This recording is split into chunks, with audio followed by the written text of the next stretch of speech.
ele vai conversar conosco hoje. Como é o nome dessa sua mesa? O desafio da humanização dos algoritmos, formações tecnológicas da sociabilidade contemporânea. Pensa. Eu fiquei pensando como é que, né, eu faço essa apresentação, porque eu tento fugir daquele estereótipo do humanas que faz miçanga, mas eu não consigo exatamente, porque, de verdade, eu faço miçanga, né? E tem coisas que eu não alcanço a humanização dos algoritmos.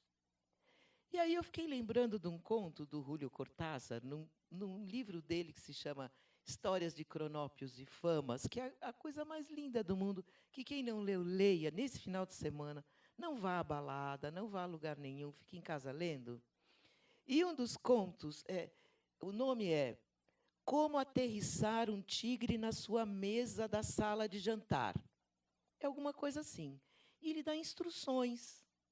Como é que deve fazer com um tigre que vem voando e você vai ter que aterrissar aquele tigre na mesa, né? Todos os contos desse livro são assim,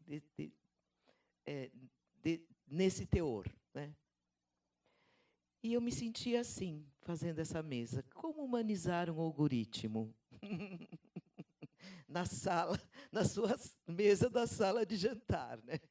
Eu estou nesse espírito assim, mas eu acho que quando terminar essa mesa, eu já vou jogar algumas miçangas, né? E já vou direto pensar no algoritmo. Eu fui até procurar o que quer dizer algoritmo. Vocês já fizeram isso? Procurar a palavra? Eu fui. Mas eu vou deixar o Dalton explicar, porque eu acho que ele sabe um pouquinho mais que eu, tá bom? Então, obrigada. Bom trabalho para nós hoje. Bom, pessoal, bom dia. Prazer estar aqui com vocês. Obrigado, Tereza. Vamos ver se o tigre para em pé. Agradecer a paciência de vocês que vão me ouvir de novo, né? Falar um pouquinho aqui. Eu estava ontem entrando num espaço para puxar esse debate. Algumas coisas a gente endereçou para hoje, né? Que, de fato, era essa contribuição que eu queria trazer para esse evento. E eu acho que eu gostaria, em certa medida, inclusive, de, na medida do possível, nós temos um tempo dessa manhã para essa mesa, vocês fiquem à vontade, se quiserem estabelecer um diálogo, acho que ao longo dessa conversa, para a gente não acumular tudo para o final, né? Então, eu vou, assim, pedir a paciência de início. Eu vou falar umas coisas de início aqui que podem soar um pouco esotéricas para vocês, mas vocês vão ver que lá na frente eu consigo trazer isso para um outro lugar. Então, só vamos junto um pedacinho, né, nesse começo, para a gente poder entender um pouco essa questão. O que pega quando a gente montou essa mesa, né, discutindo a construção do evento, quando a gente estava pensando essa coisa das metodologias, da ciência de dados, etc. e tal, a gente começou a perceber um papel extremamente central que os algoritmos ocupam hoje na estruturação dessas tecnologias contemporâneas que passam a ser elementos extremamente importantes, né, das nossas formas de socialização contemporânea. Então, por isso, um pouco essa discussão, né, dessas formações tecnológicas e aonde é que está o elemento humano. Então, a ideia dessa mesa é trazer esse elemento humano para um papel de centralidade, e vocês vão ver que ele está num papel de centralidade, sobretudo pelos absurdos que estão acontecendo na contemporaneidade em relação a esses algoritmos. Então, nós vamos fazer um pouco essa viagem. Mas eu queria começar com vocês pelo seguinte, eu vou falando aqui, que aí eu vou mexendo um pouco com a apresentação. Eu quero começar por um conceito, que é um conceito esotérico, né? Por isso que eu avisei vocês, que é o conceito de computação cognitiva. Cognitivo já é uma coisa, né? Falar isso no universo das ciências humanas provoca reações nem sempre muito fáceis de lidar. Falar de computação cognitiva, nós estamos falando que os computadores pensam, né? Em certa medida, é um pouco isso que a gente está dizendo aqui. Mas é exatamente com isso que eu quero partir, tá? Então, a provocação vem daí. O que acontece? A gente tem um cenário que, em certa medida, é um cenário que ontem a gente foi mapeando aqui na fala do João, na minha fala, né, nessa mesa da tarde, na discussão que se seguiu, aonde nós temos um grande, a partir da expansão da internet, um grande volume de dados estruturados e não estruturados. Então, ou seja, há uma característica, do ponto de vista qualitativo, que significa que a gente tem à disposição para todos os trabalhos computacionais que vocês puderem imaginar, uma quantidade de informação que não estava disponível até o início dos anos 2000. Ou seja, o que eu tenho de imagens, de áudio, de vídeo, digitalizados e disponíveis para circular é uma característica desse tempo. Então, ou seja, a ideia de computação cognitiva parte do princípio de que eu tenho amostras muito representativas do que é a produção cultural da contemporaneidade. Ou seja, eu tenho de onde partir. Tá? Então, é essa a ideia que está por trás aqui. Ou seja, surge uma nova classe de problemas para o pessoal da computação. Tá? Isso, do ponto de vista da computação, é muito claro. Se a gente estivesse discutindo aqui na ciência da computação, a gente teria muita tranquilidade para dizer que, a partir da ideia de que eu preciso desenvolver algoritmos para lidar com dados não estruturados, o que são dados não estruturados? Um vídeo. Toda a informação que compõe um vídeo, ela não está segmentada. Ou seja, quem são as pessoas que aparecem no vídeo, que roupa que elas estão usando, em que lugar que elas estão, o que elas estão falando, qual é a textualidade da conversa, qual é o contexto. Tudo isso são informações relativas ao vídeo que não estão catalogadas em lugar nenhum. Apenas um ser humano assistindo o vídeo vai conseguir dizer isso. Ou seja, eu tenho dados não estruturados. Tá? Então, qual é o desafio da computação nesse momento? Eu quero transformar dados não estruturados em estruturados, porque daí eu processo. E daí eu gero um monte de inferências. Então, nesse vídeo apareceu 32 vezes a atriz tal e ela falou 45 vezes a palavra amor. Isso eu só posso fazer se eu transformo dados não estruturados em estruturados. Ok? Bem, então, o que era necessário? Era necessário uma nova tecnologia. Essa tecnologia não existia porque não existia o volume de informação disponível. Então, não tinha por que essa tecnologia surgir, não era um problema. Né? Na medida em que o volume surge, isso passa a ser um problema. Então, surge uma nova tecnologia que vai trabalhar com esses problemas complexos, dinâmicos e com, né, certa dose de incerteza e de ambiguidade. Como é que eu lido com dados não estruturados? Né? De uma forma muito central para nós. Bom, então, vocês veem, eu vou dando um monte de referências aqui para vocês. Esse termo computação cognitiva foi cunhado pela IBM.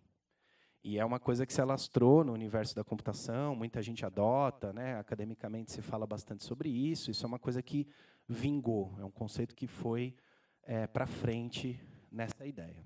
Muito bem. Então, vamos lá. Então, é daí que surge essa ideia de computação cognitiva, ou seja, coisas do tipo processamento de linguagem natural.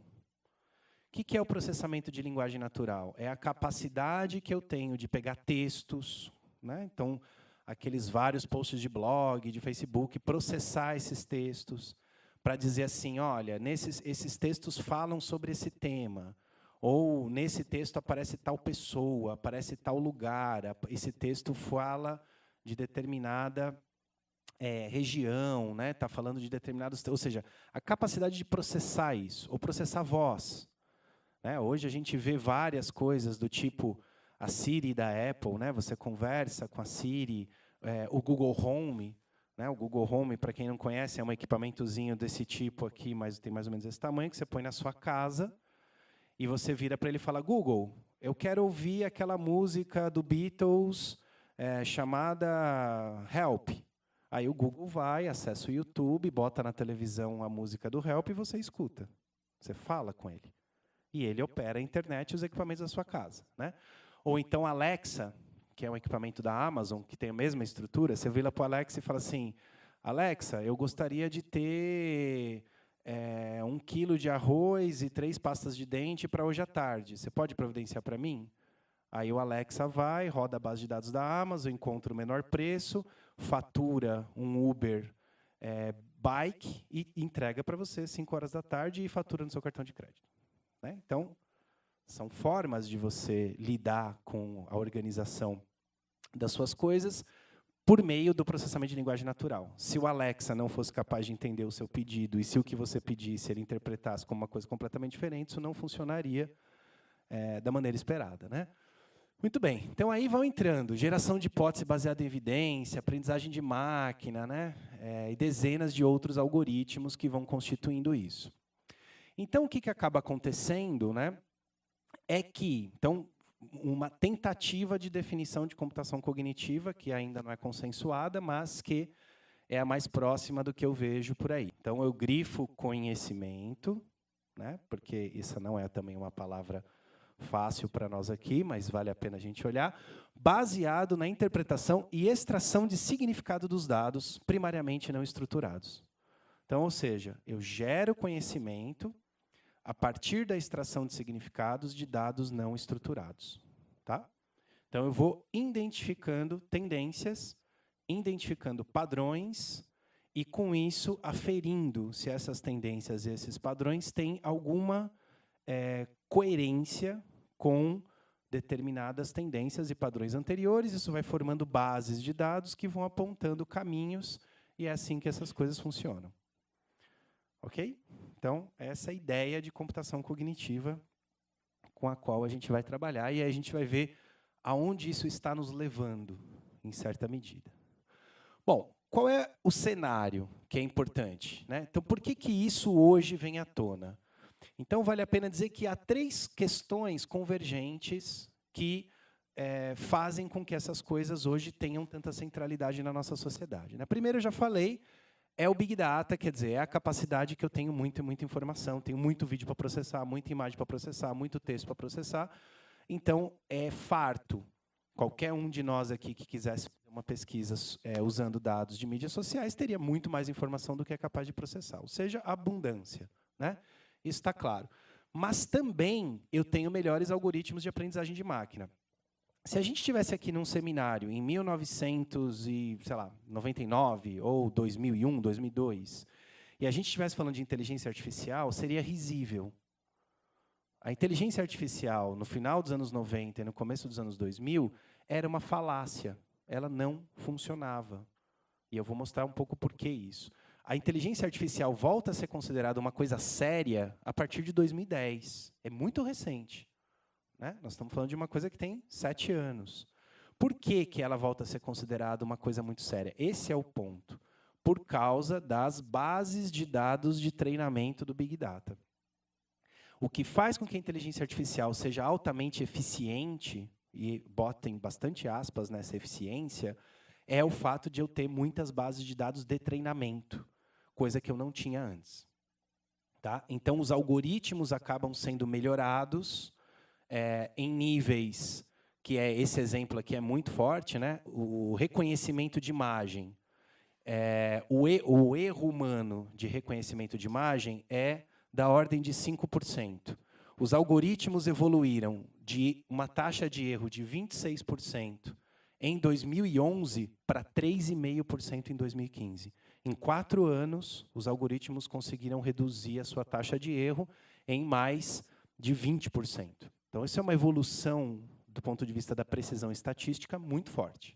Tá? E por que isso evoluiu muito forte? Pela amplitude de bases de treinamento. Tenho muita base de treinamento, muita base de treinamento, muita base de treinamento, o algoritmo vai ficando mais preciso. Tá? E, ao mesmo tempo, eu tenho uma computação mais potente. Então, eu também tenho computadores que são mais baratos e tenho capacidade de processamento mais avançada nessas máquinas. Então, quando eu junto esses 3, eu tenho muitos dados, eu tenho melhores algoritmos e eu tenho capacidade de computação, eu formo uma possibilidade, então, de operar num padrão computacional que eu não tinha antes. Tá? É isso que está posto aqui. Por que a inteligência artificial está sendo tão falada? Né? Por que sai tanto na mídia? Por que se fala muito disso? Por que isso está por trás de grandes debates políticos do tipo fake news, Cambridge Analytica, Trump e essas coisas todas? Por que isso está invadindo essa discussão? Né? Tem a ver com isso aqui que a gente está falando. Legal. Está chegando.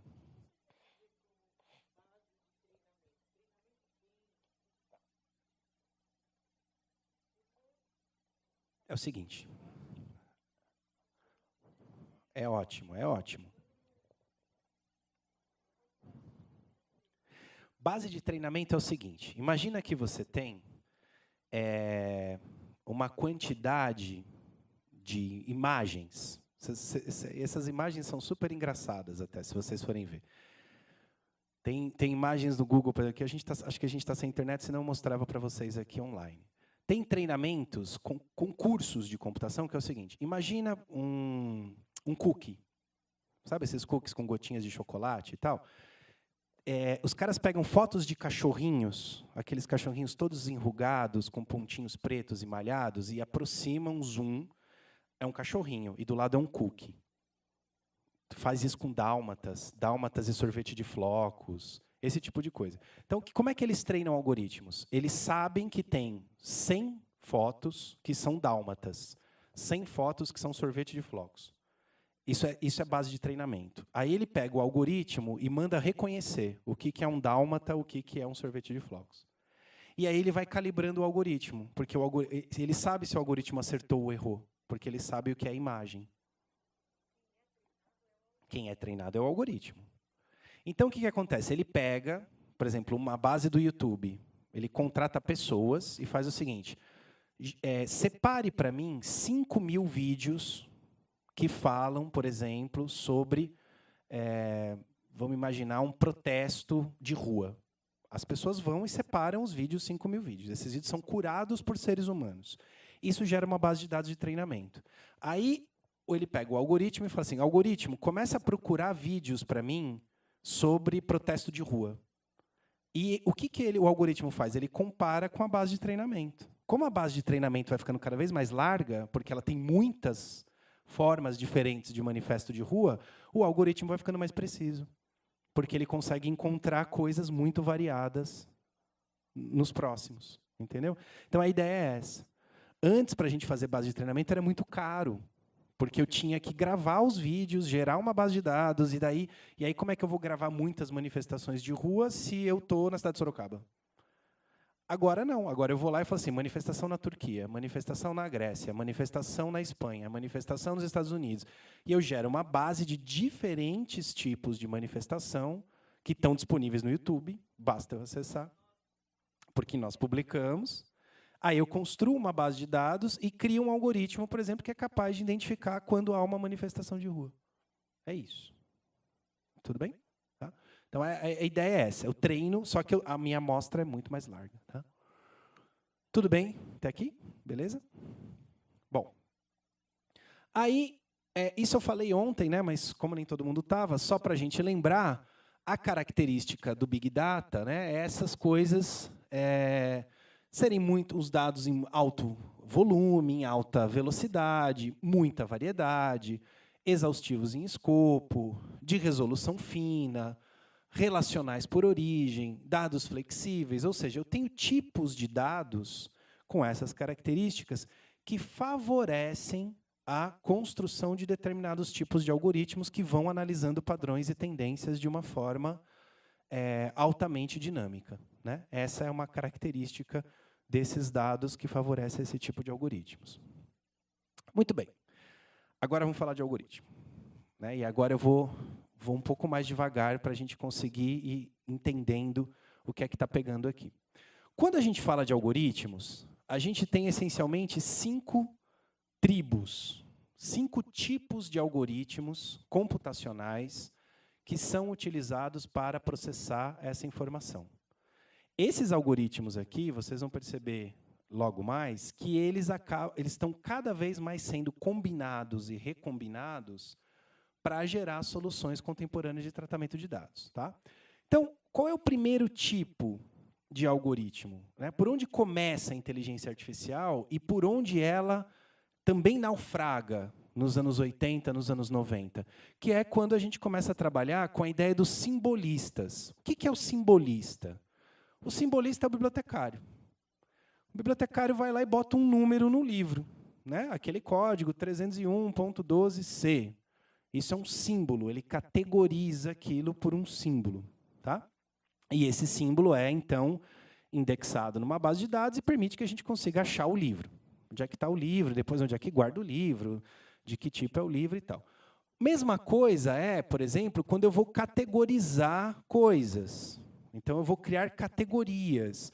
Isto é um animal que é da taxonomia tal. Então, eu crio categorias. Tá? E aí, o simbolista ele vai criando regras lógicas. Ele tenta trabalhar com lógica, lógica formal. Tá? Aquela coisa da lógica que vem lá da filosofia, né? Regras de inferência lógica. Se tiver essa característica, mais essa, mais essa, mais essa, é um tigre que vai pousar na minha mesa.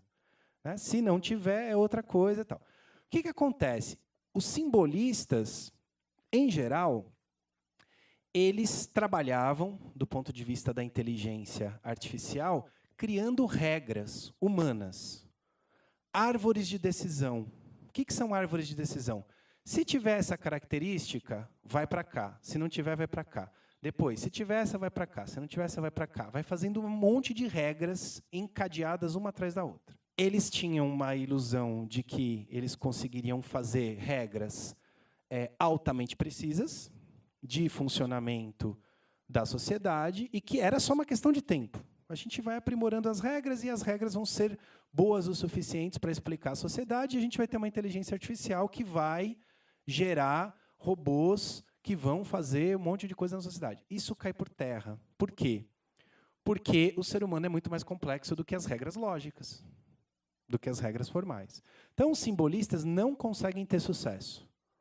Eles vão até um ponto, eles conseguem fazer coisas básicas, do tipo criar algoritmos eficientes para jogar xadrez. Né? Xadrez é uma coisa complexa, mas xadrez é uma coisa que tem regras muito definidas. Né?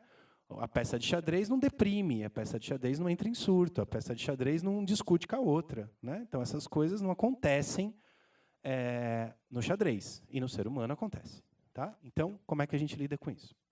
Muito bem, então, quais são os algoritmos dos simbolistas? Regras formais, lógicas, e árvores de decisão. São isso que eles fazem. Tá? O que funciona muito bem para algumas coisas.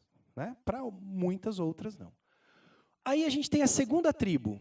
A segunda tribo são os Bayesianos. Né? Bayesianos, né? O teorema de Bayes é um teorema revolucionário na estatística, que trabalha com questões probabilísticas. Tá? Então, o que o teorema de Bayes faz? Ele trabalha com a inferência probabilística a partir da ocorrência de coisas. Então, se aquilo ocorreu no passado de determinada maneira, eu uso as ocorrências passadas para validar o que vai ocorrer no futuro. Tá? Então, é uma teoria probabilística baseada no passado. O que significa isso? Se o futuro repetir o passado, o teorema funciona bem. Né? Então, se as coisas acontecerem de novo da mesma maneira que aconteceram lá atrás, maravilha, eu vou ter um alto grau de precisão, porque está repetindo padrões. Tá? De novo, isso funciona para muitas coisas, sim. Muitas coisas acontecem como aconteceram lá atrás. Né? Muitas outras coisas não. Muitas outras coisas são diferentes a cada dia. Tá? Mas os Bayesianos trabalham com isso. Então, eles obtêm sucessos em coisas que, por exemplo, funcionam sem haver irregularidades. Então, eles obtêm sucesso relativo em previsão de mercado financeiro, obtêm sucesso relativo em comportamento de compra, em hábitos de consumo, sucessos relativos, e o teorema de Bayes é utilizado para muitos problemas importantes.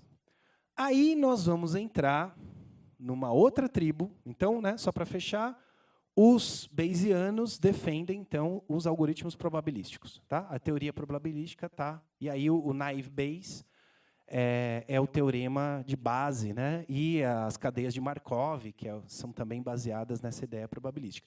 Só para vocês terem uma ideia, o celular de vocês só funciona bem por causa disso.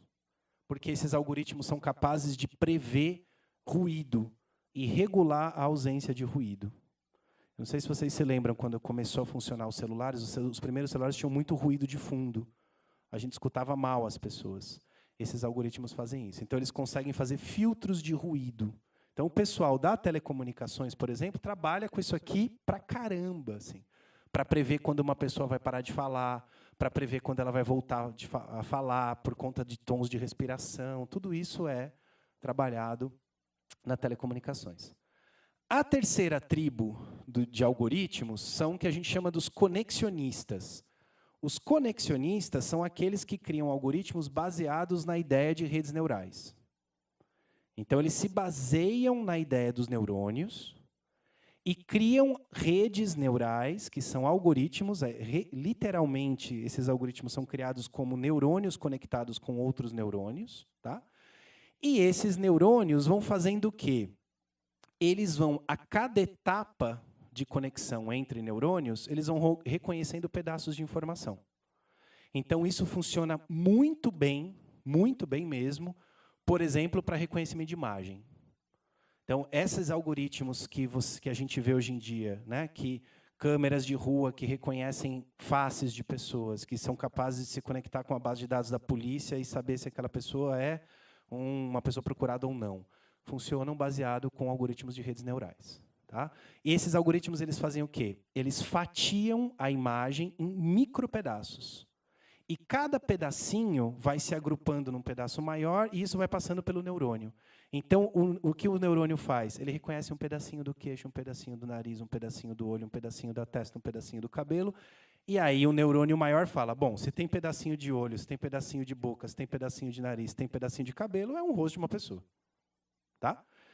Dá para entender a ideia? Ele vai indo por etapas, a ponto dele falar, aí ele monta o padrão inteiro da imagem, e aí ele consegue comparar isso com bancos de dados anteriores de imagem, e ele consegue dizer, isto é a pessoa tal. Tá? Tudo isso funciona em rede. Se estiver muito esotérico, você me avisa. Tá? Porque às vezes a gente vai assim. Tudo bem? Tá indo? Tá. Não, vocês falam, porque eu preciso de parâmetro. Tá bom? E aí a gente tem a quarta tribo, que são os evolucionistas, que trabalham com a ideia de algoritmos genéticos. Tá? Então, vocês vejam quantas coisas são emprestadas, né, das metáforas das biológicas, né, enfim, da biotecnologia e tal. O que os evolucionistas fazem? Eles fazem algoritmos que aprendem, entre aspas, né? Mas eles fazem algoritmos que aprendem. Ou seja, são algoritmos que fazem assim, eles vão rodando e aí eles olham, eles pegam uma base de treinamento e eles olham, eu acertei? Não. Então, o próprio algoritmo vai e muda parâmetros de configuração interna sem intervenção do humano. Algoritmos desse tipo são utilizados para quê? Para treinar robôs. Se vocês jogarem no YouTube videozinhos de robô aprendendo a andar, vocês vão ver esse algoritmo funcionando. Para um robô aprender a andar, sabe o que eles fazem? O que os simbolistas fariam? Eles teriam que escrever todas as regras possíveis para que um robô possa andar. Eles erravam. Eles não previam um monte de coisa, o robô não andava direito. O que os evolucionistas fazem? Eles criam um algoritmo onde o robô vai recalibrando. Aí eles pegam o robô e botam numa sala. Aí o robô faz o quê? Ele levanta e cai. Aí ele aprimora o algoritmo em décimos, né, centésimos de uma variável. Aí o robô levanta e cai de novo, cai de novo, cai de novo, cai de novo. O robô fica 12 horas rodando numa sala até aprender a andar perfeitamente naquele território. Ele dá os parâmetros para você aprender a andar. E ele vai se corrigindo, a ponto dele conseguir atingir equilíbrio, a ponto dele não tropeçar mais nos objetos da sala, a ponto dele identificar que isso aqui é uma mesa, que isso aqui é uma cadeira, que quando é uma cadeira eu tenho que desviar. Ou seja, eu não ponho as regras no robô. Eu ensino o robô a aprender regras. E isso eu faço porque o algoritmo vai se recalibrando. Eu vou dando parâmetros para o robô identificar isso. E isso, diga.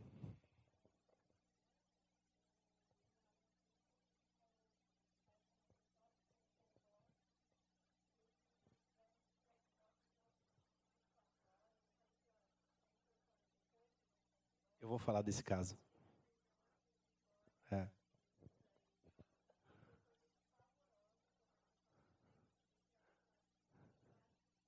Sim, sim.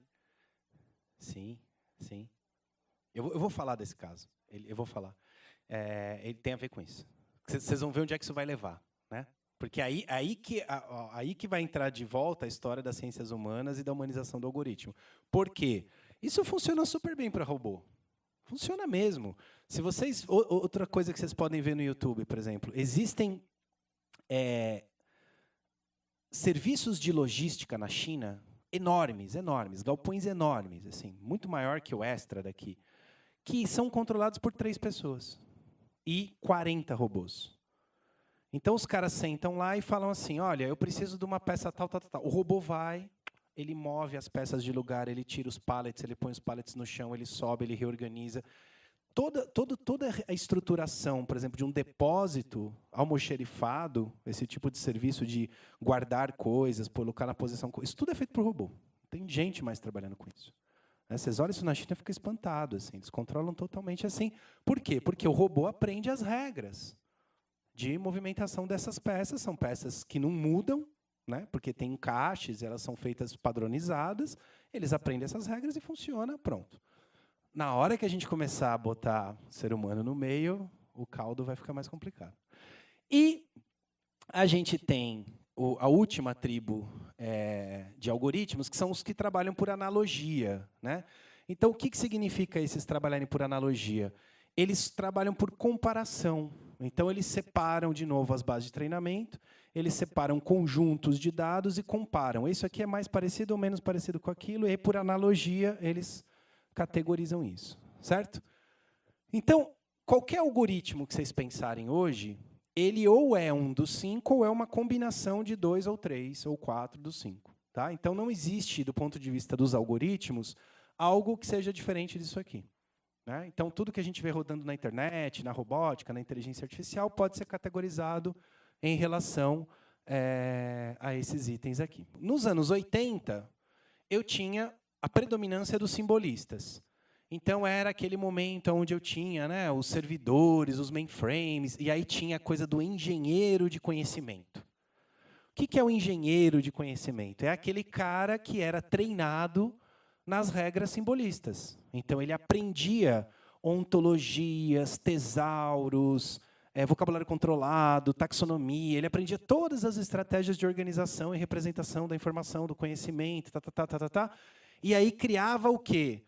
Bases de conhecimento. Era essa a ideia que você tinha. E aí tinha essa coisa de criar base de conhecimento para a medicina. Né? Então, as bases de conhecimento vão ser úteis para diagnóstico. Essas coisas tiveram sucesso bastante limitado, né? Como a gente falou aqui. Dos anos 90 aos anos 2000, foi o sucesso dos bayesianos. Por exemplo, quer ver um uso de algoritmo bayesiano que é muito comum e que, talvez vocês concordem comigo, não é tão eficiente assim? São algoritmos de previsão de spam. Vocês que têm Gmail, por exemplo, vocês têm lá uma caixa de spam. O Gmail joga um monte de e-mail no spam automático, não joga? Não é você que joga o e-mail lá. Como é que ele sabe que um e-mail é spam? Porque ele vai fazendo o quê? Ele vai fazendo bases de dados de e-mail que são spam.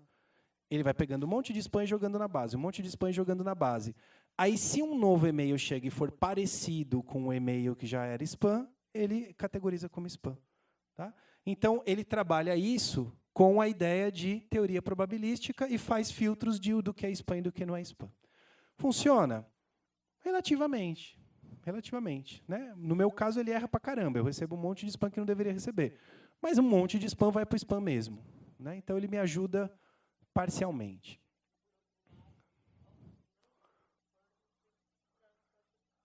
Exatamente, ele erra. Claro, ele erra. Porque é isso, ele acha que um e-mail de alguém falando, sei lá, fraldas e cerveja e promoção pode ser um spam, ele joga no spam. De repente, é seu primo falando que vai pegar fralda, depois cerveja, vai passar no Walmart, depois te pega em tal lugar e, olha, achei uma promoção. Puta, aquilo ali é um spam, mas não é. Teu primo falando que vai te encontrar em tal lugar e vai fazer esse itinerário. Né? Isso fura a fronteira do classificador. Tá? Então, a coisa, né, flutuou por aí. Aí, no começo dos anos, então, né, 2000, 2010, os conexionistas às redes neurais, que é aquilo que eu falei para vocês. Né? O que a rede neural faz? A cada etapa são conjuntos de neurônios. Então, eu separo uma imagem em pixels. Eu junto pixels em, por exemplo, bordas da imagem. Eu categorizo as bordas. Junto as bordas em pedaços de objeto e junto os pedaços em objetos. A cada etapa da rede neural, eu faço uma etapa do reconhecimento de imagem. Isso é altamente eficiente. Isso funciona muito bem. Né? Vocês vão ver os problemas de aplicação disso, que isso funciona bem, do ponto de vista da eficiência estatística, funciona. E aí, o que começa a acontecer? Está pequenininho para vocês, mas eu vou só passar rapidamente aqui, porque eu quero chegar nesse ponto. Dos anos 2010 para frente, o que as pessoas estão percebendo? É aí que a coisa começa a ficar interessante. De que quando eu preciso avançar para aplicações mais complexas, que envolvem seres humanos, e formação de opinião, e debate, etc. e tal, eu preciso me conectar de novo com os simbolistas. Então, olha o bibliotecário voltando de novo para a cena. Eu preciso calibrar as informações com categorizações humanas. As empresas que estão trabalhando com isso estão se dando conta disso. Google, Facebook, Amazon, Twitter, etc. e tal. Então, o que eles estão tentando fazer? Para melhorar os algoritmos deles, eles estão trazendo os seres humanos para, de novo, estabelecer filtros. E eu vou dar exemplos para vocês verem isso, de como é que isso funciona. Então, o que eles fazem? O ser humano está aqui, eles vão criando sistemas do tipo Wikipedia, vai criando bases de dados curadas. A Wikipedia é isso, é uma base de dados altamente debatida, discutida, calibrada. E essa base de dados vai servir para alimentar redes neurais. Então, eu vou usando bases de dados criadas por pessoas, aprimoradas por pessoas, com processos de curadoria que minimamente são consensuados e a gente consegue acreditar neles, para poder alimentar algoritmos. Então, essa conexão entre bases e algoritmos, ela também é um fenômeno contemporâneo, bastante importante. E ela é feita com a ideia de crowdsourcing, que é o quê? Os seres humanos trabalhando juntos, calibrando bases de dados para poderem ser usadas pelos algoritmos. É isso que o Facebook faz. É isso que o Google faz quando você usa o Google Maps. Então, por exemplo, eu saí lá do restaurante que a gente jantou. Na hora que eu saí, ele me mandou uma pergunta. Esse lugar é bom para ir em casais? Esse lugar é legal para crianças? O que ele está fazendo comigo? Ele está me usando para calibrar o algoritmo dele. Ele vai fazendo perguntas. Né? E aí se imagina, então, né, isso aqui é prospecção para o futuro, que mais para frente os Bayesianos vão voltar à tona e os caras vão juntando tudo, e aí tem uma utopia maluca que vai ser a convergência algoritmo, a gente vai chegar no algoritmo mestre, e aí nós vamos para Shangri-La e todo mundo vai ser feliz porque a gente vai ter resolvido todos os problemas da humanidade. Tem uns caras falando umas coisas dessas. Se vocês virem esse livro do Pedro Domingos, que eu citei aqui rapidamente, ele é um defensor dessa ideia. Quer ver? Opa, peraí, isso aqui. Deixa eu voltar aqui. Esse livro aqui, ó, que está traduzido no Brasil como Algoritmo Mestre. Tá? É um dos caras que defende isso. Oi.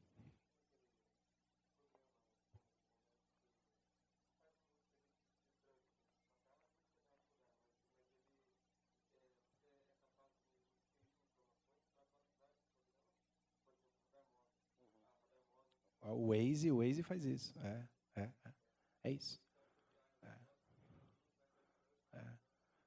Você vai calibrando o algoritmo. É exatamente essa a ideia. Quando a gente está falando que os conexionistas vão se unindo com os simbolistas aqui, é disso que nós estamos falando. São as redes neurais operadas e calibradas por seres humanos que vão aprimorando as redes. Eu junto as duas coisas. Tá? É isso que a gente está falando aqui.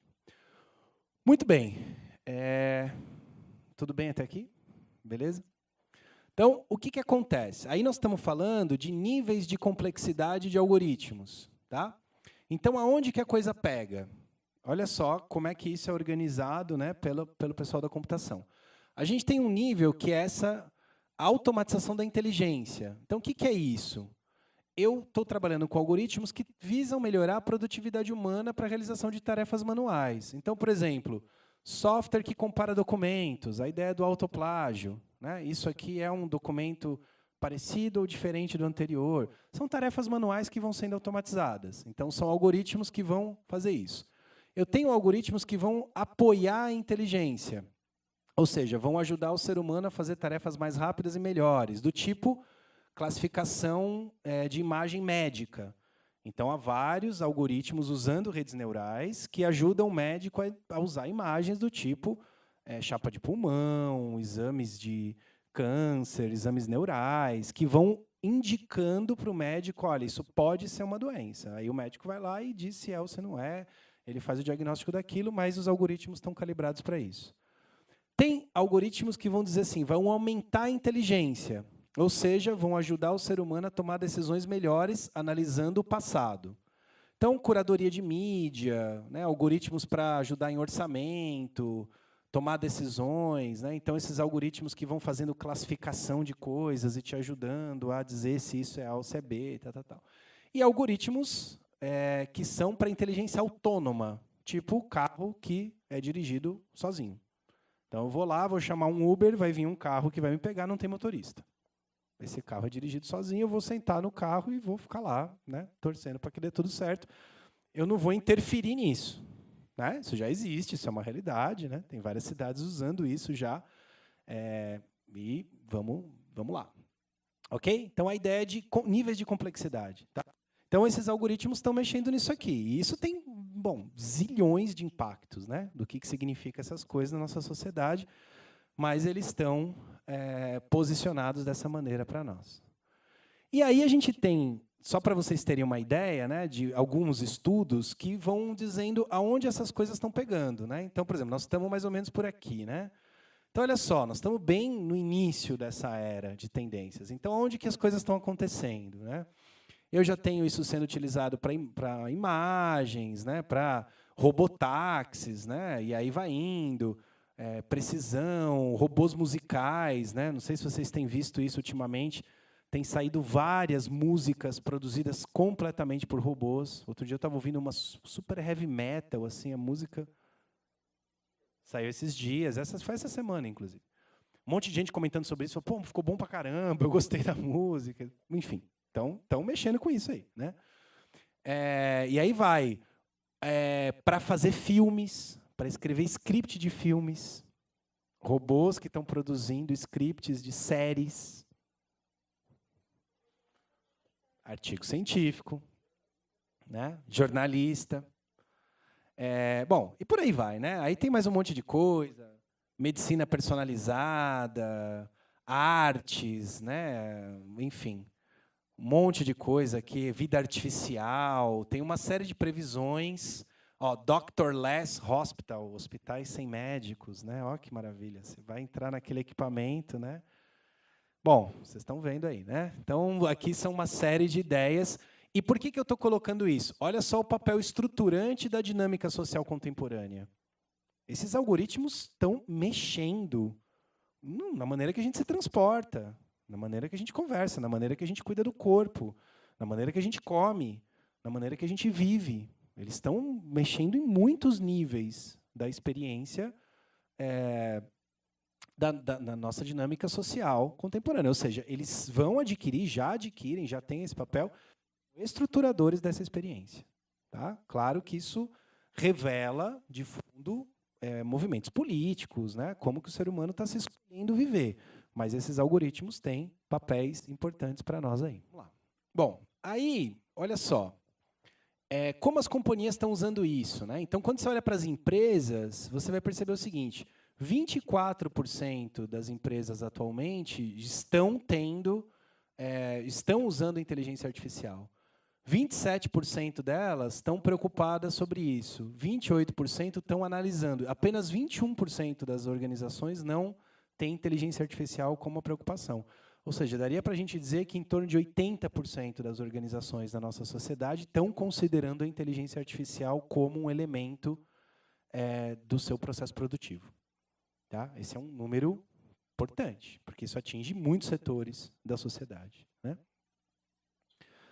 E aí, o que é que mais está pegando, né? Então, olha só, nesse momento, hoje, internet das coisas, que é o vermelhinho, e para o futuro, ou seja, nos próximos 3 anos, a inteligência artificial crescendo, a robótica crescendo, realidade aumentada, né? Blockchain, não precisa nem falar, drones. Então, quer dizer, para onde que os caras vão investir no futuro? Né? Então, vocês vejam a importância, quer dizer, 63% aqui, com inteligência artificial, quer dizer, isso é uma coisa que está cada vez mais sendo pensada por todo mundo que está produzindo carro, está produzindo celular, está produzindo computador, está produzindo um monte de equipamentos, então, televisão, né? Enfim, todos os equipamentos que a gente possa pensar por aí. Isso é só para dar uma visão para vocês de por onde a coisa vai. Bem, ok. Como é que isso é feito, então? Para a gente pensar agora e aí começar a trazer o tema um pouco mais para perto da gente. Como é que essas coisas são construídas, né? Essencialmente, esses algoritmos são feitos da seguinte forma. É definido um domínio, então se define um assunto, se define um tema, se define um tipo de coisa que vai se trabalhar, se cria um conteúdo apropriado daquele domínio, ou seja, forma-se uma base de treinamento desse domínio, e, em cima disso, né, vão se envolver especialistas e tal, para criar um sistema cognitivo. Então, a ideia é essa. Né? Quando o Google cria os seus sistemas todos, é exatamente isso. Ele vai fazendo o quê? Ele vai pegando coisas que ele tem certeza que estão corretas, segundo os critérios deles, e vão colocando isso para dentro de uma base de conhecimento que vai formando um sistema especialista em cima disso. O que acontece é que, como os assuntos e como os seres humanos, por conta do uso das mídias sociais, vão dando cada vez mais pistas do que é aquele conteúdo, do para que serve, do que é aquele contexto, as bases de domínio vão ficando cada vez maiores. Né? Então, o treinamento é basicamente esse. Quer dizer, eu pego um fornecimento de amostras, treino a amostra, crio um histórico positivo. O que é o histórico positivo? É um histórico de acerto. Então, eu pego o algoritmo e eu rodo ele na amostra que eu conheço. Quanto mais ele vai acertando, mais correto ele vai ficando. Chega um ponto que ele está bom o suficiente, eu lanço ele no mercado. E aí ele vai para frente. E aí as pessoas vão usar isso. Né?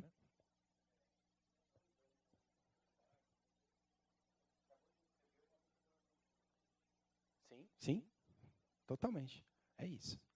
E aí você vai ver que aí, quando a gente começar a discutir questão de minorias, questão de diversidade cultural, aonde é que essa coisa vai pegar? É por aí que a gente tem que começar a pensar as nossas pesquisas e as nossas metodologias. Né? É por aí que eu vou puxar a discussão. Bom, legal. Aí, olha só, a gente está com a internet no seu computador? Que eu queria mostrar isso aqui para vocês. Deixa eu ver se a gente consegue.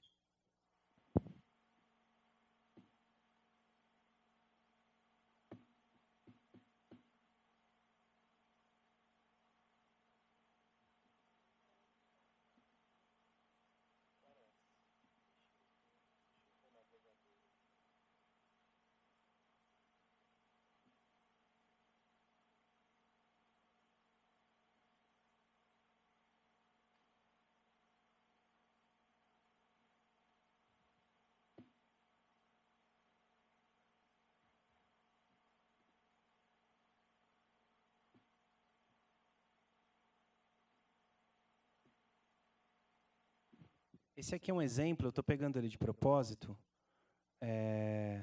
que é do Baidu.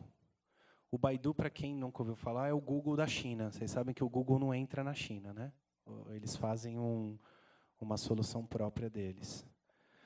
Olha só, o Baidu está trabalhando com Deep Learning, vocês já devem ter ouvido falar disso. São essas tecnologias de redes neurais. Vamos ver se ele consegue rodar. Eu queria mostrar para vocês o tipo de aplicativo. Olha só, esse é um aplicativo do Baidu. Vamos ver se ele funciona aqui. Que roda no seu celular. Então, você vai tirar uma foto. Vocês estão vendo? Ele clicou ali no íconezinho da foto. Tá? Vamos ver se ele roda para vocês verem.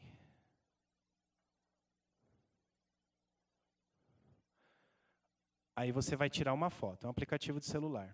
Você tira uma foto de uma xícara.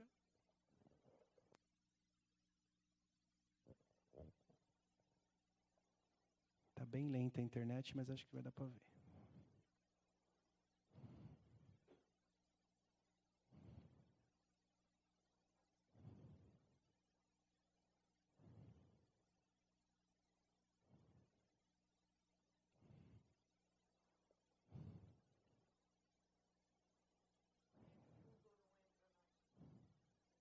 Porque o governo não deixa.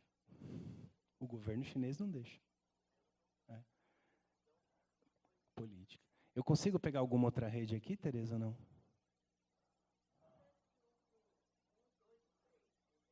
Vamos pegar o 3 aqui, vamos ver se funciona. Está muito lentinho.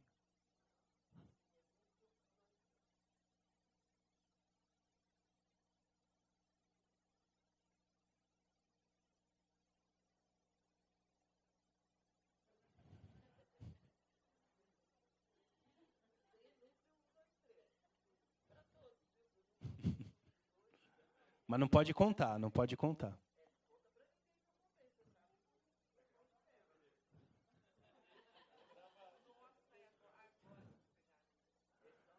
Deu incompatível. Bom, tudo bem. Eu vou pular aqui só para a gente não tomar o nosso tempo, mas basicamente o que esse aplicativo faz? Ele é um aplicativozinho de celular, você vai tirar foto de uma coisa qualquer, ele roda as redes neurais, ele reconhece aquela coisa, ele encontra similares em lojas de compra, em livrarias, ele te dá o preço, ele te dá o endereço, ele te permite dizer o que é, ele te categoriza que empresa que fez, É um aplicativo de celular. Então, é para isso que eles estão fazendo essas coisas aí, né? Muito bem. Então, eu só estou dando um exemplo para vocês, qual que é a ideia disso? A ideia é essa, né? Eu pego o meu celular e falo assim, bom, pô, que legal o seu tênis, deixa eu ver aqui, peraí. Tirei uma foto do tênis dele, eu sei que quem fez esse tênis foi a empresa tal, que custa tanto, que vende no Mercado Livre assim, assim, assado, que eu posso comprar, etc. E tal. Então, tudo isso baseado, né, nessa ideia desse tipo de algoritmo aqui. Ou seja, a internet como base de conteúdo. Por que isso funciona? Porque tem um monte de anúncio de um monte de tênis online e eu posso usar isso para poder treinar os meus algoritmos e saber qual é o tênis que ele está usando.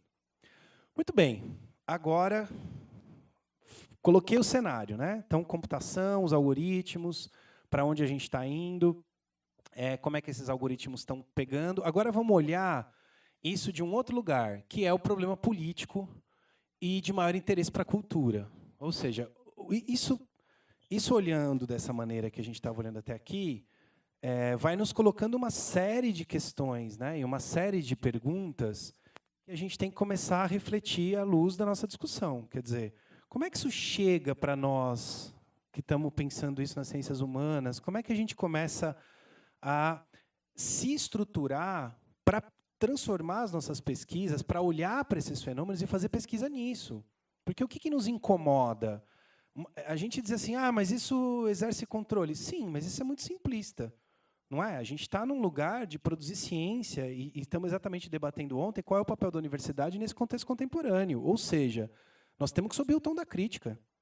Nós temos que ser capazes de levar a crítica num nível mais sofisticado do que dizer, mas a sociedade de controle, isso manipula todo mundo. Sim, mas como? Qual é o contrapeso? Aonde que eu reequilibro isso? Aonde que eu tenho que mudar? Como é que mexe? Qual é a crítica que eu faço ao Google, além de dizer o Google manipula as pessoas? Bom, isso a gente já sabe.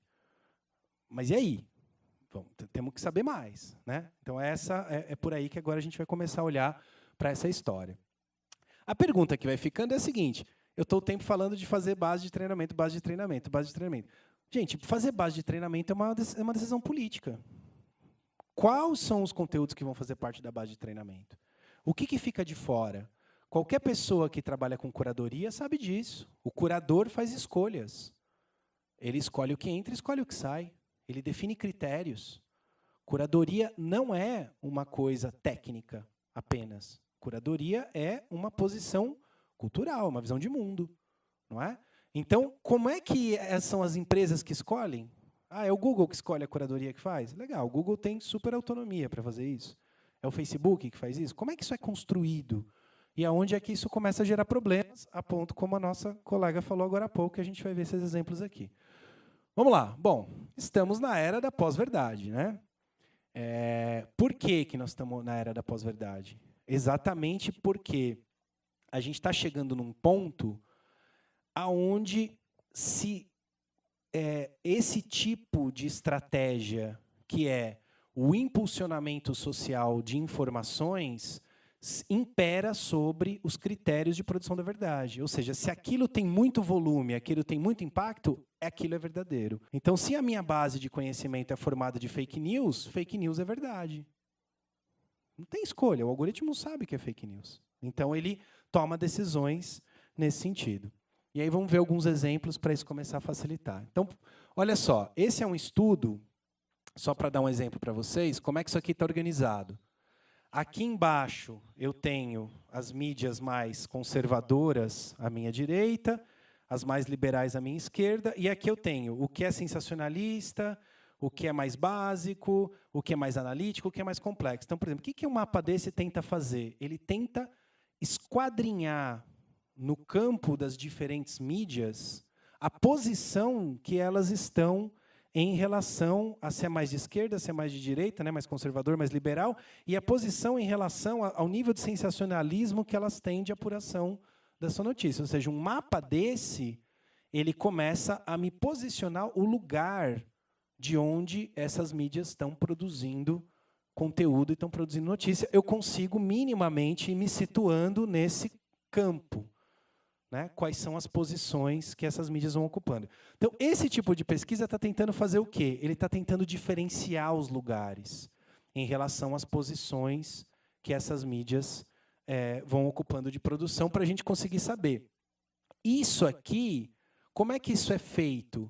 Isso está sendo feito por vários e vários projetos, criando redes de jornalistas, de movimentos pelos direitos da cidadania, direitos humanos, etc., que estão se fortalecendo para criar trabalhos que consigam apontar isso. Isso não é feito computacionalmente. Não são os algoritmos que vão posicionando esses caras aqui. Mas isso vai dando para a gente uma leitura do campo. Eu consigo, a partir de saber que essa mídia está aqui, opa, isso aqui é perigoso. Né? Então, como é que, se a gente fosse, por exemplo, falar o MBL, onde é que o MBL está? Aqui, né? O mais conservador e o mais sensacionalista possível. Vocês entendem o que eu estou querendo dizer? É só para a gente posicionar essas coisas. Muito bem. Por exemplo, olha só. Fake news, né? It's a real problem, um problema real. Olha só, as top 5, o engajamento das pessoas nas fake news, e isso aqui é relacionado à eleição americana. Né? Então, olha só, 960 mil engajamentos relacionados à coisa do Papa Francisco, que endossou a eleição do Trump. Vocês lembram disso, né? O Papa Francisco falou para votar no Trump e tal. Wikileaks confirma, a Hillary vendeu armas para o ISIS. Né? Então, quer dizer, um monte de fake news aqui, e o nível de engajamento disso nas histórias que aconteceram. Ou seja, as 20 histórias. Né? Então, olha só, as pessoas se engajaram 8,7 milhões nas fake news e na mainstream news menos. Então, isso aqui no dia da eleição. Então, o nível de engajamento das pessoas com fake news era maior do que o nível de engajamento delas com a mídia mainstream, a ponto da gente chegar nesse quadro aqui. Então, olha só, como que foi evoluindo ao longo do tempo, como o mainstream foi perdendo espaço e como a fake news foi subindo. Então, quer dizer, o que a gente gerou aqui? Né? Um nível de engajamento, o que é engajamento? Pessoas curtindo, compartilhando, comentando, que estava em torno de 1,5 milhão, né, praticamente a mais nas fake news em relação a isso. Claramente, você percebe aqui um movimento que é importante da gente estudar, da gente entender o que está acontecendo, o que fez com que isso fosse, né, dessa maneira. Então, é só para a gente entender isso. Bom, aí olha só, isso aqui eu comentei ontem com vocês, né? Então, essa é uma matéria do El País. O El País tem publicado sobre essa tag inteligência artificial várias coisas interessantes. Então, quem quiser se antenar um pouco sobre isso, vale a pena ler o El País. E aí eles mostram isso, né, que é super forte, mas é isso, se está na cozinha é mulher.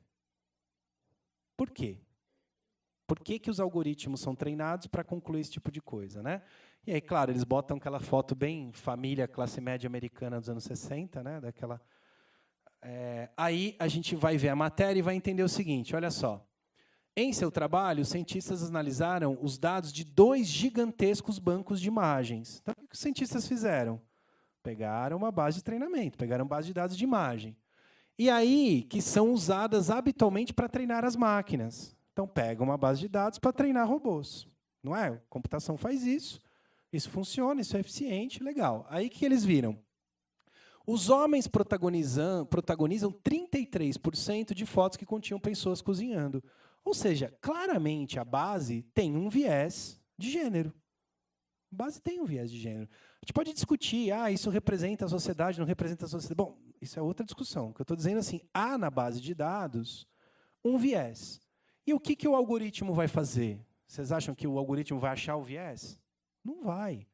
O algoritmo vai reproduzir esse viés por conta do treinamento estatístico. Ele não tem como saber que aquilo é um viés. Vocês entendem? Saber que isso é um viés é uma decisão política. É uma sociedade que escolhe dizer isto. Dizer isso é um absurdo. Se está na cozinha uma mulher. O algoritmo não sabe que dizer isso é um absurdo. Ou que a gente deve trabalhar para que isso mude. Ou que isso é um valor social que a gente está cultivando em nós. Lugar na cozinha é lugar de qualquer pessoa que precisa fazer alguma coisa. Por que é mulher, né? Então, mas isso é uma discussão política, tá? Então, o que acontece? Após treinar uma máquina com esses dados, o modelo mostrou sua fraqueza. Deduziu que 84% da amostra eram mulheres. Tá claro, né? É um algoritmo de reconhecimento de imagem, construído em cima de uma base de imagem enorme, super importante, que revela vieses da nossa sociedade. Tá? E que, quando usado, se esse algoritmo fosse usado para classificar imagens dos anos 60, talvez ele de fato tivesse dando resultados muito mais precisos do que eram os hábitos, provavelmente, daquela época. Quando usados para analisar imagens atuais, o algoritmo cai por terra, porque ele começa a apresentar inconsistências. Ele vai categorizar homens na cozinha como mulheres. É isso que ele faz. Tá? Bom, e aí o que acontece é, a partir de uma base enviesada sobre gênero, o que o modelo preditivo faz? Amplifica o viés. Então, ele fortalece o viés em cima de tendências atuais. Tá?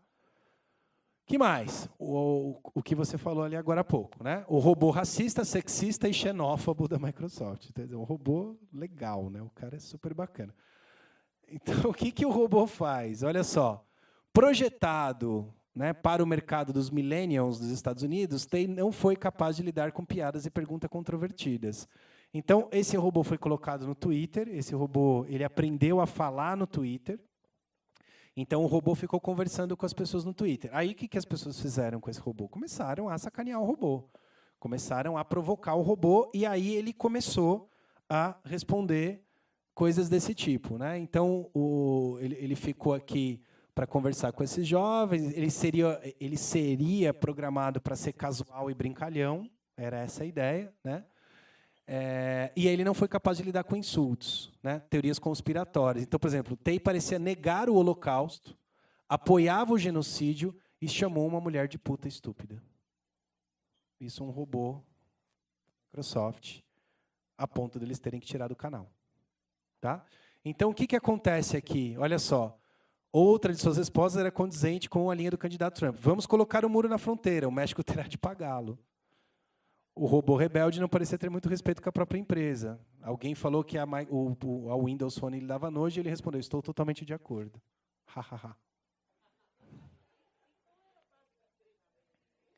A base de treinamento dele eram piadas e uma base casual, e a interação. Só que o que as pessoas fizeram? Começaram a provocar ele. Aquilo ele foi incorporando, ele foi aprendendo. A base de treinamento dele. As pessoas começaram a dizer coisas do tipo, o Holocausto não existiu, bababá, você tem que chamar não sei o que assim. Ele vai incorporar. Isso foi muito rápido. Ele ficou no ar 2, 3 dias.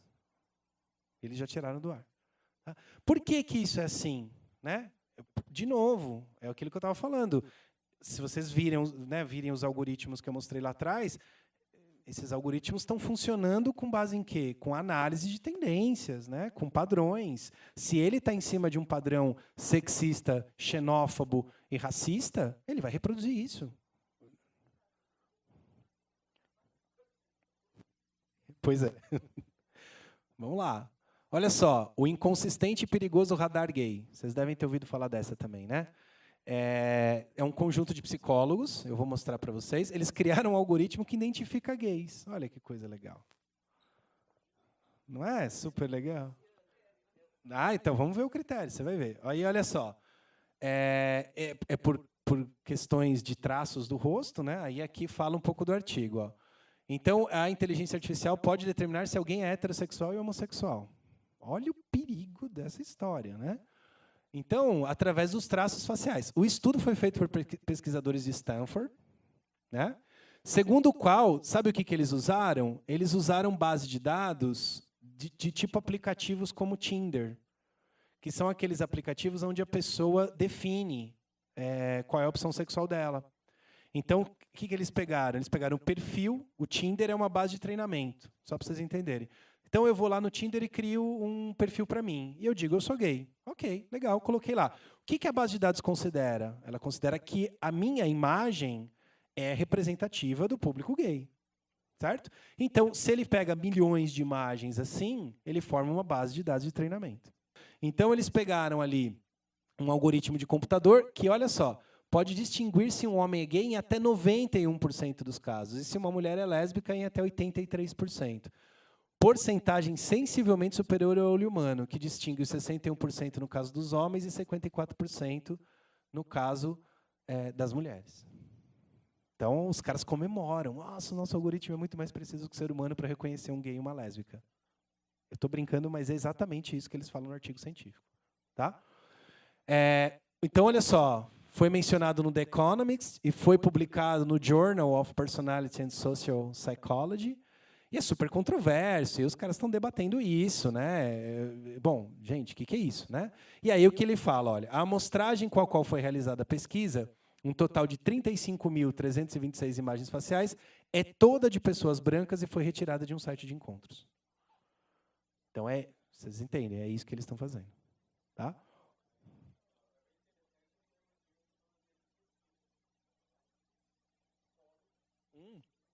Totalmente, totalmente.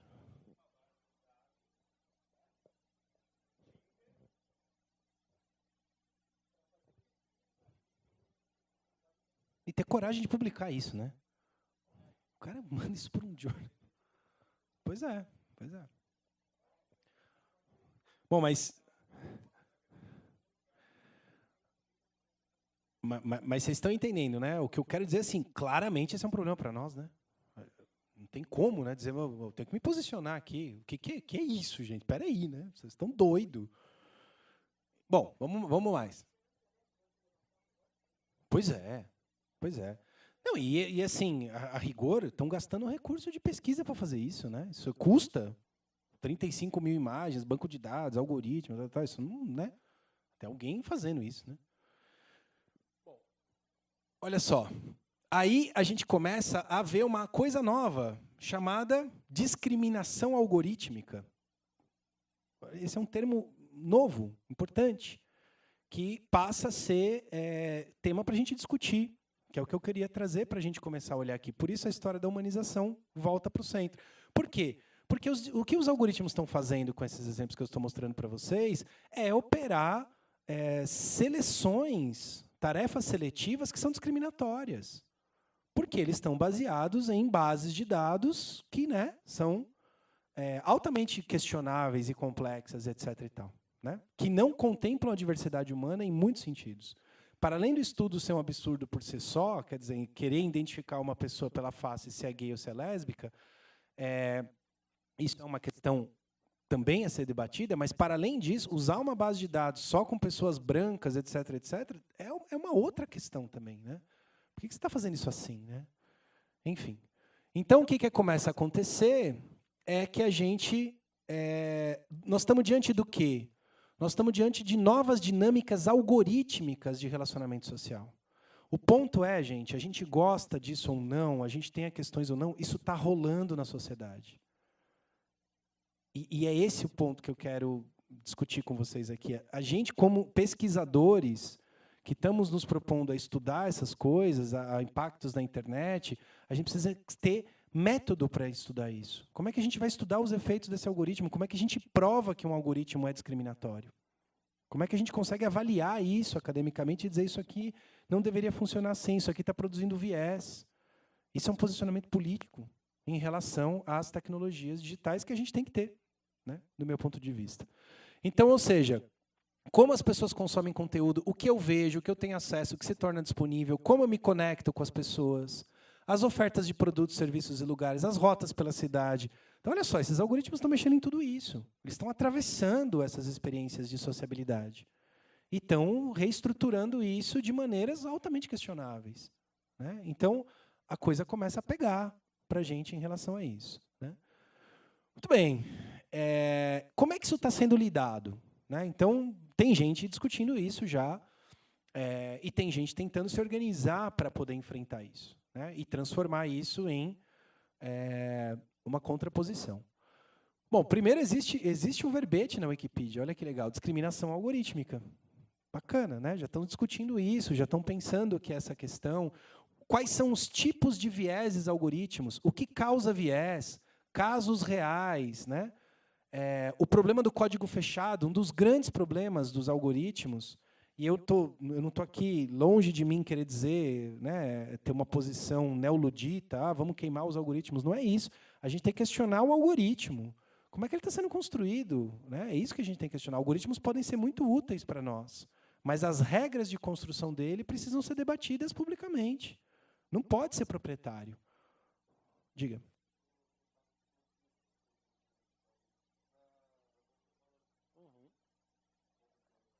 Sem dúvida. Vocês estão vendo aí o blockchain, né? Vocês estão vendo um monte de coisa. Agora, Bitcoin, o que está acontecendo, né? Isso é um fenômeno. Você ficar olhando para isso aí. Tudo isso é algoritmos, né? Existem prédios inteiros na China, inteiros, que são dedicados a minerar Bitcoin. Para isso.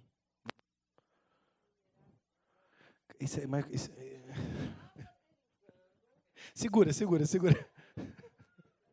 é mais complicado. Depois eu vou. Bom, vamos lá. Aí, olha só. Qual é a questão aqui, né? Isso é uma discussão, eu só estou dando um exemplo aqui para vocês verem como é que esse debate está sendo feito, né? Então, olha o ponto que nós estamos chegando. Se o algoritmo foi transformado em lei, olha esse debate, hein? Se o algoritmo foi transformado em lei, ele deve ser transparente, acessível, discutível e passível de emendas, como a própria lei. Então, o que acontece? O algoritmo está regulando determinadas dimensões da experiência social, assim como leis regulam. O que esse texto aqui do El País está discutindo é o seguinte: se o algoritmo foi transformado em lei, a gente não escolheu isso. Não foi votado na Câmara, por mais que a Câmara seja um absurdo, etc. e tal, mas nem isso foi. Foi uma empresa com seus engenheiros que fizeram o algoritmo lá. Mas isso regula a nossa vida. Se isso foi transformado em lei, então que seja transparente, acessível, discutível e passível de emendas. Que isso possa ser debatido em algum nível. Não é.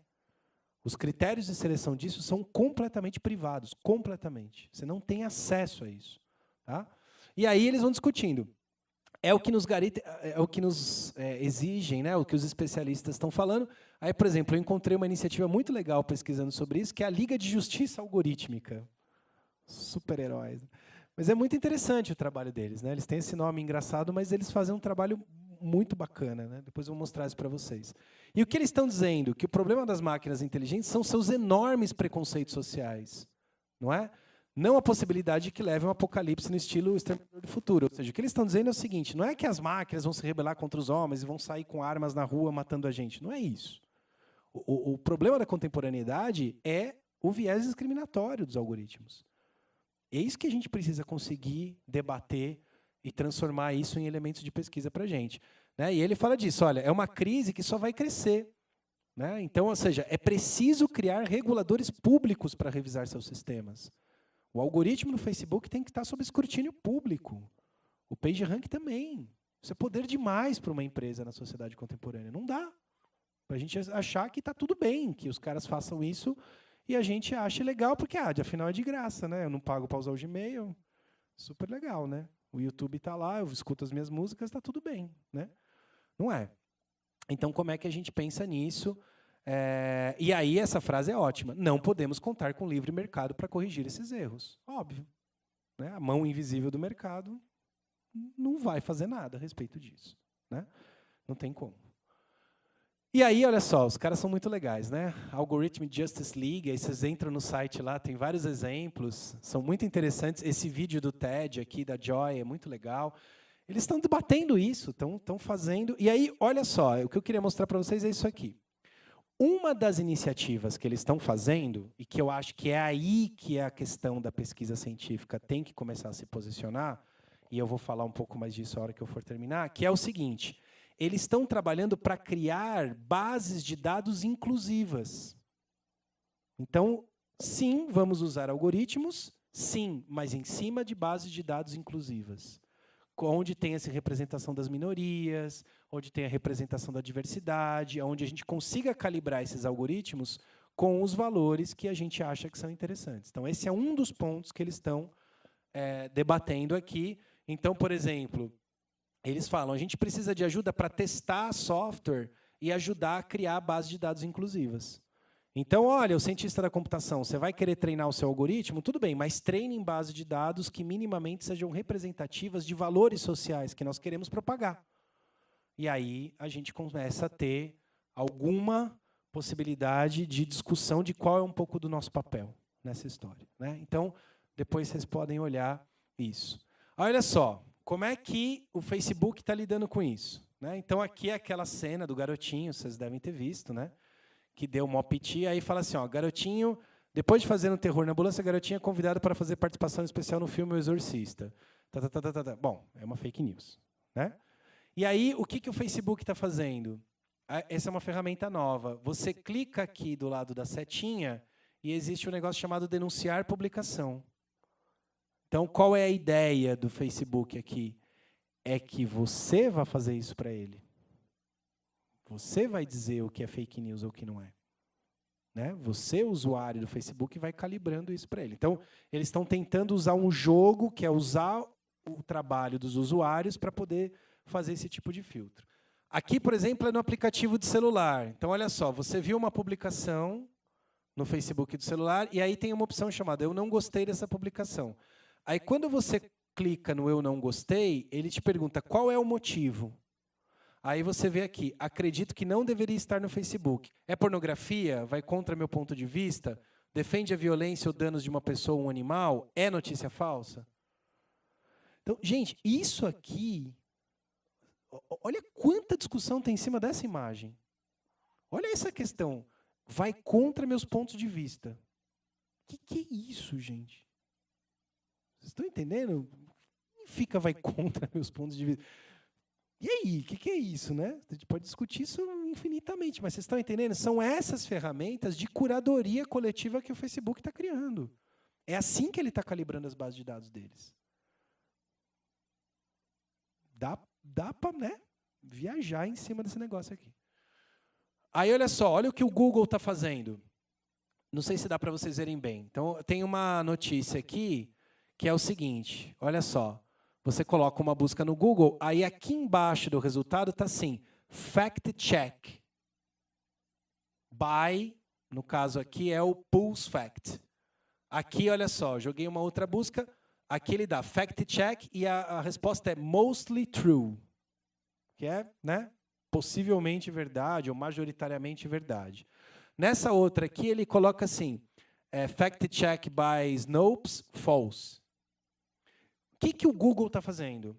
Existem algumas iniciativas que são redes sociais de jornalistas que ficam fazendo fact-check, ou seja, ficam checando notícias e ficam publicando isso em sites. O Google vai nessa rede de jornalistas e checa o que eles disseram.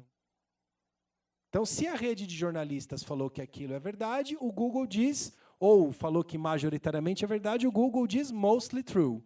Se eles disseram que é falso, o Google diz false. Vocês percebem? Ele se desresponsabiliza. Ele pega o trabalho gerado por uma rede de jornalistas e usa aquilo como referência. Tá?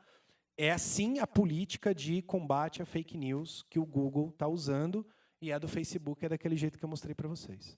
Tá? Então, essas são... E essas duas ações foram criadas depois da eleição do Trump. Até a eleição do Trump não tinha essas duas coisas aqui. Tá? Então, isso é bem recente, isso é desse ano. Né?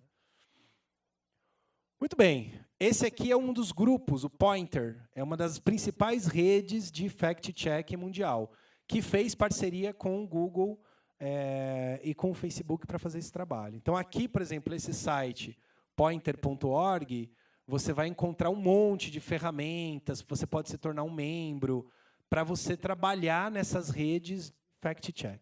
Então, você ingressa nisso e você começa a ajudar esses caras a fazer esse tipo de coisa. Né? Então, aí é para a gente também pensar nisso. Fala, Geraldo.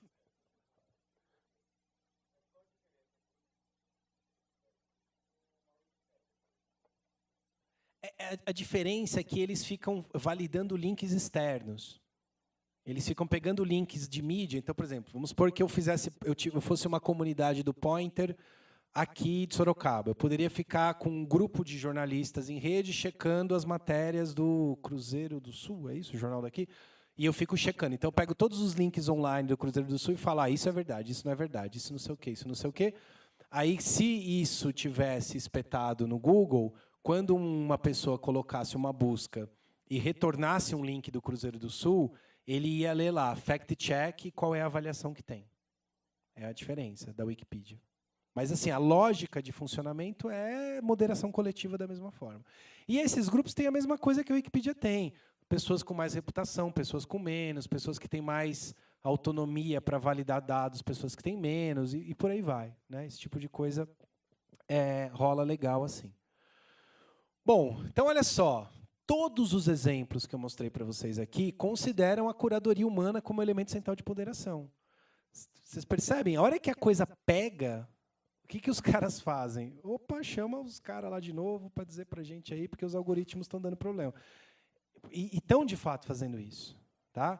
Então, ou seja, essas estratégias, né, formação de redes de fact-checking, curadoria, a recalibragem dos algoritmos, isso tudo é questões de governança, questões de modelo de sociabilidade que a gente precisa ser capaz de também debater. Né? E esses caras estão, enfim, deitando e rolando sobre isso. Aí algumas referências. Né? Tem um texto do Manovich que eu gosto, que é esse Cultural Data, muito interessante. Eu não vou passar esse texto detalhado para vocês, mas tem o link dele aqui. Ele fala sobre as possibilidades de fazer pesquisa com dados culturais, das limitações. Ele traz uma série de debates sobre as limitações e uma série de debates sobre os potenciais. É um bom artigo, que eu acho que seria um dos materiais que eu sugeriria para a gente eventualmente estudar juntos. Aí eu trouxe vários recortes, né, o que é fazer amostra. Eu não vou entrar nisso aqui para a gente não ficar discutindo. Mas, por exemplo, ele faz uma questão muito interessante, né, se a gente for ver. Veja só, ele fala de uma amostra que foi feita nos Estados Unidos, que diz o seguinte, é uma exibição feita em 2010 que fala da arte na América, né, pelas fotografias, pelos snapshots, do período de 1888 e 1978. Então, ele fala assim, olha, é uma amostra que se propõe a mostrar o que eram as tendências desse período histórico da fotografia norte-americana. E aí eles escolhem isso a partir de bases de dados altamente questionáveis. Então, quer dizer, uma amostra feita na National Gallery of Art, em Washington, ou seja, super, né, renomada, importante, mas eles escolhem fazer isso de base de dados e falam, bom, mas isso dá para dizer que isso é representativo do período? Ele faz essa discussão. Né? Como é que a gente vai dizendo que algo representa um período? E como é que isso se torna problemático para essas escolhas? Aí depois vocês podem ver isso, né? Tem uma série de coisas aqui. Bom, então, para a gente ir fechando, né? O que está pegando aqui? Quer dizer, os serviços e empresas estão utilizando isso que impactam essa dimensão cultural. Então, isso tem uma enorme relevância social. Né? Os efeitos do que está acontecendo aqui é super importante para a gente. E há muito pouca pesquisa sobre discriminação algorítmica. Quer dizer, você encontra textos nas revistas de ciências humanas discutindo isso? Pouquíssimo. Né? Você vê isso sendo debatido em evento científico, o pessoal da comunicação está discutindo isso? Ninguém, muito pouco falando disso. Né? Então, onde é que está esse debate? Né? Agora, isso é altamente cognitivo para essa política cognitiva. Isso é uma política. Está sendo produzida, pensando cognições dessa maneira. Né? Então, ou seja, é preciso a gente produzir estratégias, né, e políticas que discutam o tema e que ofertem alternativas para isso. E aí, esse texto, eu acho ele uma porrada, assim. Essa revista é muito boa, chama Big Data and Society. Eu queria incentivar vocês a conhecerem esse journal. É uma revista muito legal. É uma iniciativa internacional, eles existem já há uns 4, 5 anos, então eles têm vários dossiês muito bons. Os textos dessa revista, em geral, são muito interessantes. E aí eles fazem o seguinte, esse texto aqui, ele discute governança algorítmica. Pega bem na veia, assim. E aí, o que ele está falando? Como desenvolver, por isso que eu trouxe ele para a gente debater, como criar uma agenda de pesquisa através do poder da inteligência coletiva. Ou seja, o objetivo desse artigo é propor uma agenda de pesquisa sobre governança algorítmica. Como pesquisar isso? Quais são os métodos? Quais são as dificuldades? Quais são as possibilidades? Esse artigo, exatamente, ele está propondo que os pesquisadores possam pensar sobre como fazer estudos sobre isso. E aí, olha só o que eles propõem. Eles propõem o seguinte, né? Como lidar isso nas pesquisas humanas? Então, eles vão dizendo assim, o tipo de decisão que o algoritmo toma, né? Então, se ele é baseado, se as objeções que a gente tem em relação ao algoritmo são baseadas na eficiência, são objeções baseadas na discriminação que ele produz, né? No senso de justiça que ele produz. Aí, como é que eu vou estudando isso? Né? Então, olha só, as decisões que o algoritmo toma tratam as pessoas de forma injusta. Então, se trata de forma injusta, como é que eu vou estudar isso?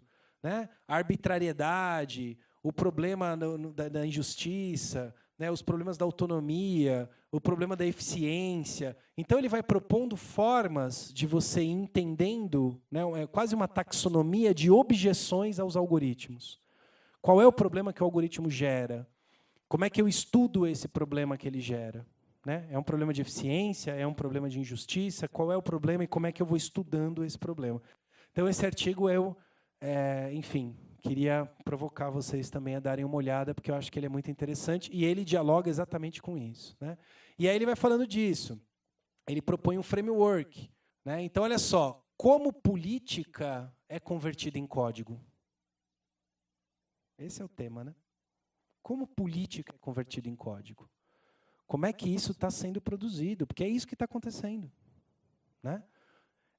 E aí ele vai colocando os desafios. Quais são os desafios de pesquisa? A caixa preta, os algoritmos a gente não conhece. Eu não tenho como auditar. Eu não sei quais exatamente as variáveis do algoritmo. Eu não consigo saber que métricas ele considera. Então, isso é um problema. Mas, para algoritmos que têm caixa preta, tem técnicas de pesquisa, que eu posso não conhecer o algoritmo, mas eu vou reproduzindo seus efeitos. Né? A heterogeneidade, a questão ontogenética e performativa, as metodologias, olha só as metodologias de estudo que ele propõe. Examinar o código, né, fazer uma reflexão, tentar refletir, né, como é que o código, autoetnografia, para estudar os efeitos do algoritmo. Né, engenharia reversa, então tentar reverter o código para tentar ver se eu consigo identificar como é que ele é produzido. Entrevistas e etnografia, tentando desempacotar, né, a montagem sociotécnica, estudando os efeitos no mundo real. Então, ele vai propondo métodos para se estudar a questão da governança algorítmica. Né? E são coisas claramente das ciências humanas. Isso aqui está no nosso campo. É isso que a gente faz, em certa medida. Né? E aí, por exemplo, você vai vendo isso. Olha só, isso aqui eu trouxe para vocês, porque isso é de uma consultoria da Price Waterhouse. E pela primeira vez, olha que interessante, eles estão discutindo como trabalhar com confiança e credibilidade em inteligência artificial. Os caras estão sacando um pouco isso nos frameworks. Aí olha só o que eles fazem. Para você gerar inovação, você define estratégia corporativa, define o caso de uso, define a regulação, cria um programa de governança. Né? Em cima disso, você vai criando estratégias, né, de design que vão considerando com gestão de dados, que vão trabalhando com essa ideia de verificação. Então, o que eles estão discutindo aqui? Que para você implementar estratégias de inovação em cima da inteligência artificial, a ideia de governança começa a aparecer. É só isso que eu queria mostrar para vocês. Quer dizer, o pessoal das consultorias está começando a entender que a Microsoft fazer um negócio desse que vira sexista, xenófobo e racista é muito ruim para a Microsoft. Então, peraí, vamos incorporar alguma coisa aqui. Muito bem. Último slide. Quais são as coisas que eu acho que são interessantes para a gente pensar? Ou seja, algumas possibilidades para a gente trabalhar na pesquisa em relação a isso. Primeira delas, formar base de dados culturais com políticas de curadoria explícitas e abertas. Então, a gente gerar nas nossas pesquisas bases de dados onde eu explicito quais são os critérios de curadoria e, sobretudo, para lidar com diferentes níveis de participação social e representatividade de minorias. Então, eu vou fazer base de dados. Parte da minha pesquisa tem a ver com isso. Né? Então, eu vou tentar mexer nesse jogo. Segundo, construir dispositivos de categorização que trabalhem incorporando esses elementos nas ontologias, nos tesauros, nas taxonomias, criando categorias que representem aquilo que a gente quer ver representado. Então, se as minorias não estão representadas nas categorias, vamos colocá-las. Se os vieses estão indo muito para um lado, vamos mexer nas categorias, vamos mudar as taxonomias. As nossas pesquisas podem apontar para isso. Disponibilizar dados qualificados e categorizados em formato de dado aberto. Então, quer dizer, a gente fornecer dados de pesquisa que também possam facilitar a pesquisa nesse campo. Gerar novos serviços baseados em algoritmos abertos, quer dizer, algoritmos que as pessoas podem estudar e que elas podem entender o que eles fazem, como é que eles funcionam. Né? E gerar inovações e serviços, né, que minimamente possam trabalhar com impactos disso da pesquisa cultural. Né? Instâncias para lidar com efeitos inesperados. Uma vez que aconteceu alguma coisa, onde é que está a governança do sistema para lidar com isso? Então, há muitas coisas aqui que a gente pode pensar. Quer dizer, essa ideia de categorizações automáticas pode ser útil para muita coisa. Né? Então, quer dizer, quem não tem bases de vídeos enormes, né, entrevistas... A gente vai vendo as instituições culturais brasileiras com acervos de imagens gigantescos que não conseguem disponibilizar na web. A gente pode ajudar a fazer muita coisa interessante, mas a gente tem que entender isso como um problema político e não técnico. Né? Então, é isso, gente. Eu queria só concluir essa fala assim. Eu sei que a gente falou pra caramba aqui, mas eu espero que tenha feito sentido para vocês aonde eu queria posicionar. Espero que o Tigre esteja na mesa já mais tranquilo. E bora conversar. Obrigado.